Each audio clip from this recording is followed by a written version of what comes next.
Restoring what's been lost for me as a clinician means helping people get their lives back. To see people lose function is very, very sad. It tears lives apart. So my goal as a healthcare provider is really to get people's quality of life back, get them up and about and doing things. Of course, then I put on my scientific hat in the lab and we think, how are we going to do this? And myelin repair is one obvious way.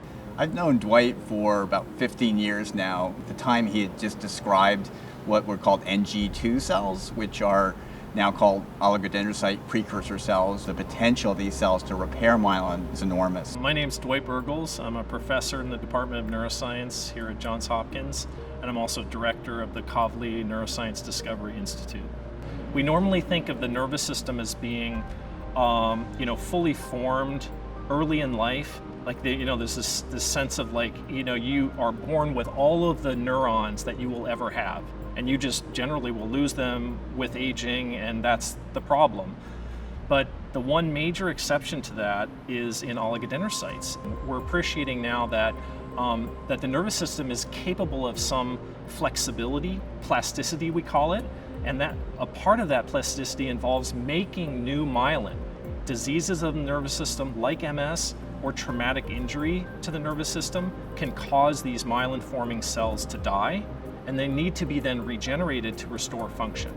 And so this is, these oligodendrocyte precursor cells are super fascinating because they have that reparative potential. OPCs offer great hope to repair myelin.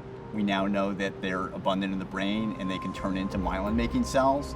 So we and other people around the world have been very focused on how to harness the power of these cells and get myelin to grow back in the brain.